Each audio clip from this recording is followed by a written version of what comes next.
बिस्मिल्लाहिर्रहमानिर्रहीम। स्टूडेंट्स, हमने 9th class का चैप्टर नंबर 7 स्टार्ट किया हुआ बायोएनर्जेटिक्स। हम इसके अंदर पढ़े थे कि बायोएनर्जेटिक्स क्या होती है, एटीपी का क्या किरदार है। फिर हमने ऑक्सीडेशन रिडक्शन रिएक्शन पढ़े कि ऑक्सीडेशन रिडक्शन का हमारी बॉडी के अंदर या बायोएनर्जेटिक्स के अंदर किस तरह काम करती है और ऑक्सीडेशन रिडक्शन रिएक्शन है क्या। अब हम जो एटीपी का जिक्र कर रहे हैं 2-3 लेक्चर से, अब हमने एटीपी के मुतालिक पढ़ना है कि एटीपी है क्या चीज़। एटीपी को आसान अल्फाज में कहते हैं सेल एनर्जी करेंसी, कि हमारी बॉडी के लिए, हमारी बॉडी के सेल्स के लिए जो एनर्जी की करेंसी है वो क्या है, एटीपी। एनर्जी हमारे सेल्स ने जो एनर्जी यूज करनी है किस फॉर्म में यूज करनी है, एटीपी के अंदर। एटीपी क्या है, एक न्यूक्लियोटाइड है। न्यूक्लियोटाइड क्या चीज है, इसके अंदर एटीपी को पहले अगर हम बताएं तो ए से मुराद है एडेनिन, टी से ट्राई और पी से फॉस्फेट। इसका क्या नाम हुआ, एडेनिन ट्राई फॉस्फेट। इसको हम क्या कहते हैं, न्यूक्लियोटाइड। न्यूक्लियोटाइड के अंदर क्या क्या चीजें मौजूद हैं, इसको पढ़ने के लिए एटीपी को पहले इसका हम स्ट्रक्चर देखते हैं। इसके अंदर एक 5 कार्बन रिंग होती है, इसके चारों कोनों पर कार्बन लगी होती है। ये एक स्ट्रक्चर है और ये होती है राइबोस। राइबोस इसी तरह है जिस तरह एक ग्लूकोस है। जिस तरह का एक ग्लूकोस स्ट्रक्चर है, ग्लूकोस एक शुगर है, ये भी इस तरह की एक शुगर है। इसके साथ अटैच होती है 2 रिंग वाली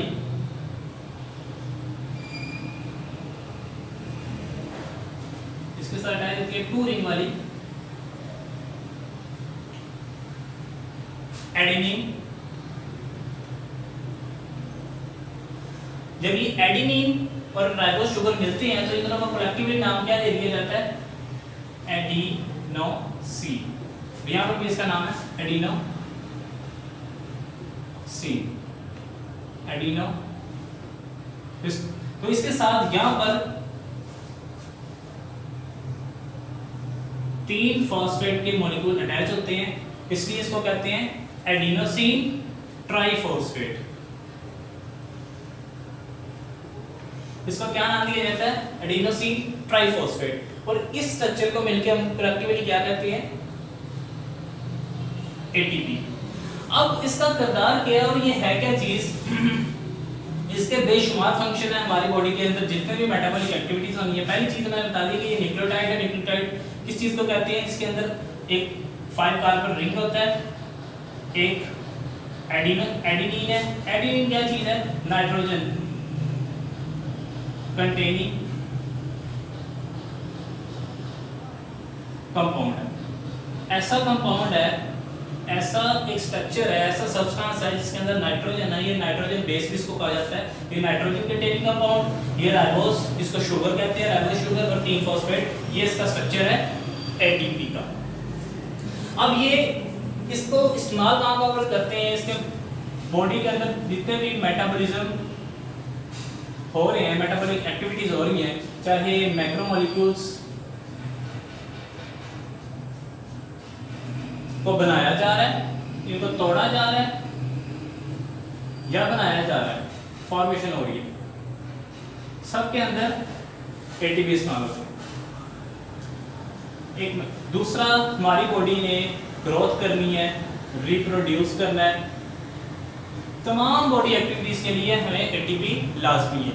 इसका मैंने स्ट्रक्चर भी बता दिया। अब इसके अंदर जो चीजें पाई जाती हैं वो 3 है। नंबर 1 पे एडेनिन, नंबर 2 पे ribose 5 carbon ribose sugar, number 3 पे फॉस्फेट। ये इसका सिर्फ हमने क्या पढ़ा है, इसका स्ट्रक्चर और इसका सादा से फंक्शन। अब हमने ये देखना है कि हमें ये एनर्जी किस तरह देती है। अब हमें ये देखना है ये एनर्जी किस तरह देती है, तो हमने इसके स्ट्रक्चर से अंदाजा लगाना है कि हमें एनर्जी किस तरह मिलेगी। जो ये एनर्जी देने के लिए हमें सिर्फ ये तीनों की जरूरत होती है, ये 3 चीजें। ये एक फॉस्फेट, ये 2 फॉस्फेट, ये 3 फॉस्फेट। अब ये जो इसके दरमियान ये जो बॉन्ड मैंने जाहिर किया है वो ये, हालांकि हमने बॉन्ड देखा है वो स्ट्रेट देखा है, लेकिन ये क्या है, ये थोड़ा सा मैंने टेढ़ा कर दिया, इसको क्या कहते हैं, टाइट बॉन्ड। और ये हाई एनर्जी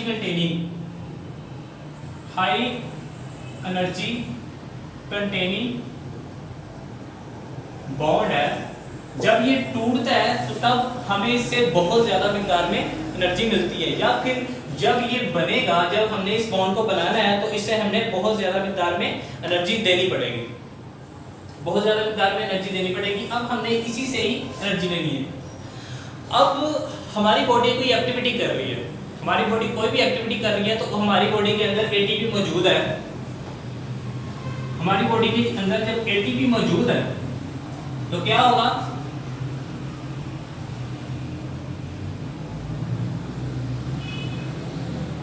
इस तरफ क्या जुड़ा हुआ है, एडिनोसिन।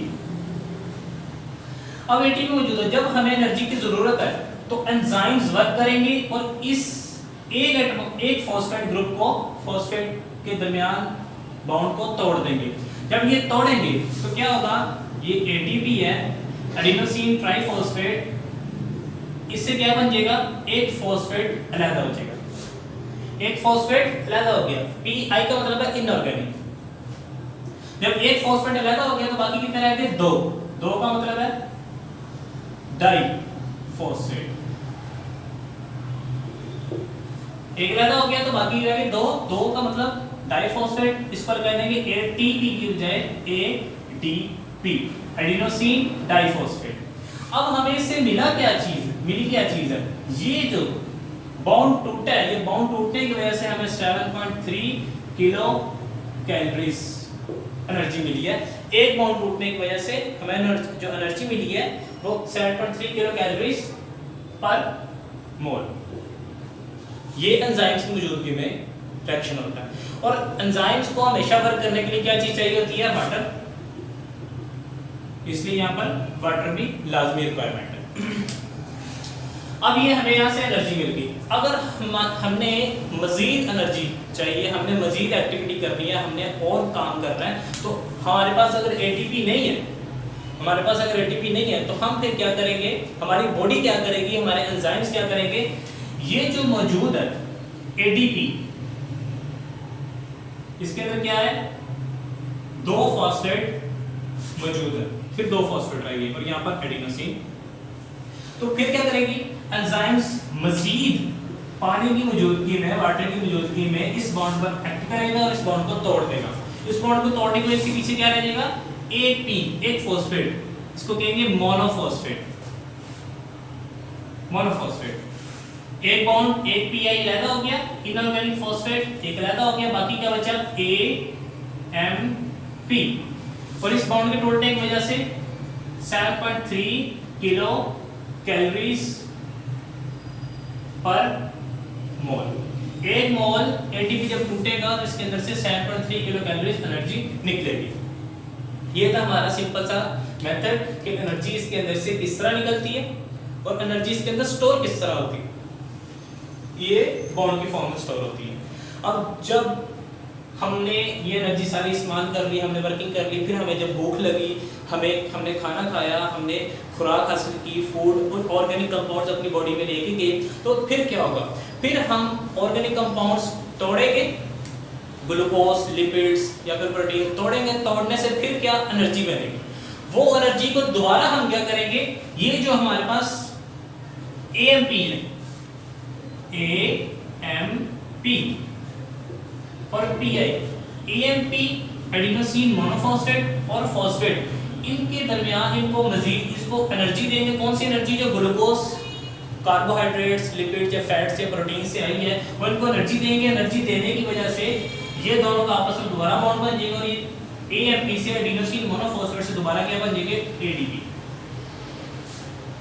फिर मजीद हमारे पास बॉडी में एनर्जी आई है डाइजेशन की वजह से, तो फिर इसके अंदर एक और पीआई ऐड होगा, तो फिर ये एटीपी से एटीपी बन जाएगा।